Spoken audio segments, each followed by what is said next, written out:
কবিতা নাটক গল্প উপন্যাসৰ নিচিনাকৈ সাহিত্যৰ এটা বিধা গতিকে নাটক যদি পোনপটীয়াকৈ সাহিত্য হ'ব পাৰে চুটি গল্প যদি পোনপটীয়াকৈ সাহিত্য হ'ব পাৰে উপন্যাস এখন যদি পোনপটীয়াকৈ সাহিত্য হ'ব পাৰে কবিতা আৰু গীতক আমি কিয়নো গীতি সাহিত্য বুলি এটা সুকীয়া বিধাৰে ক'ব লাগে আচলতে জুবিন গাৰ্গ যিখিনি গীত তেখেত এজন কবিও গতিকে গীতিকাৰ আৰু কবি হিচাপে তেখেতে যিখিনি সৃষ্টি কৰিছে সেয়া আচলতে কোনো কাৰণতে সুকুমাৰ কলা সাহিত্যৰ পৰা আমি নিলগাই ৰাখিব নোৱাৰোঁ গতিকে মই এই ক্ষেত্ৰত এটা কথা আৰম্ভণিতে ক'ব বিচাৰিছোঁ যে জুবিন গাৰ্গ নাছিল কি জুবিন গাৰ্গ আছিল গীতিকাৰ সুৰকাৰ চলচ্চিত্ৰ পৰিচালক সংগীত পৰিচালক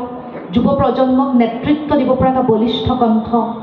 য'তেই সমাজত অন্যায় ভণ্ডামি দেখিছে তাতে এটা প্ৰতিবাদ হৈ জ্বলিব পৰা একুৰা দপদপাই জ্বলাৰ জুই আছিল জুবিন গাৰ্গ কিন্তু এই গোটেইখিনি বিভূষণৰ লগত আমি কিন্তু নতুন ধৰণেৰে জুবিন গাৰ্গৰ লগত সংযোগ কৰিব পৰা এটা অভিধা হ'ল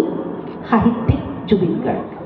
কাৰণ আমি যদি সেই দৃষ্টিভংগীৰে নেচাওঁ তেতিয়াহ'লে আমি বিদ্যায়তনিক চৰ্চালৈ জুবিন গাৰ্গক আনিব নোৱাৰিম গতিকে মই এগৰাকী সাহিত্যৰ ছাত্ৰ হিচাপে মই এই কথাটো অনুভৱ কৰোঁ যে আমি গীতি সাহিত্য বুলি নিলগাই ৰখাতকৈ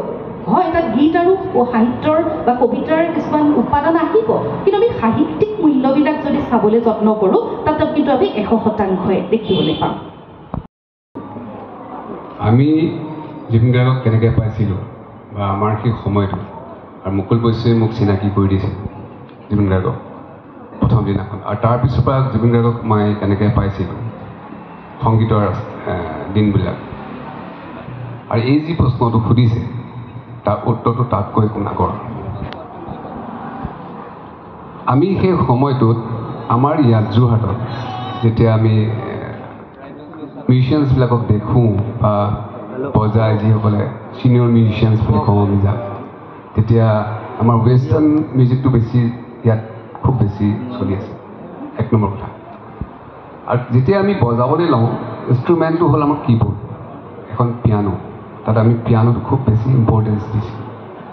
চিন্থেচাইজাৰ হয় চিন্থেচাইজাৰ বেছি ইম্পৰ্টেঞ্চ দিছিলোঁ আৰু সেই সময়তে জুবিন গাৰ্গেও এনেকুৱা এটা মনত ভাবিছিল যে মই এজন ভাল পিয়ানিষ্ট হ'ম বুলি কাৰণ তেওঁ ট্ৰিনিটি কলেজ অফ মিউজিকত পিয়ানো শিকিম বুলি ভাবিছিল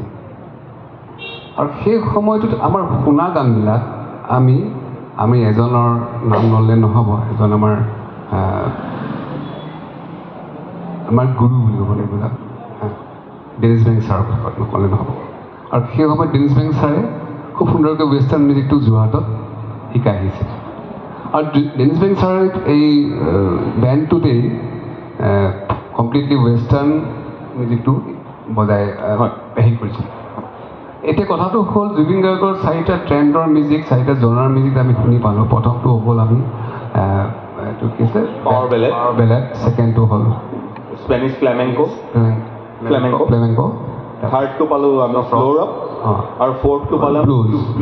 এতিয়া কথা হ'ল কি এই 4টা বস্তুৰ প্ৰথম বস্তুটোৱে হ'ল বডিক কোনটো টাচ কৰিছে ফিলটো আচলতে এবাৰ ক্ৰেচেণ্ট একাডেমীৰ বিদ্যালয় সপ্তাহ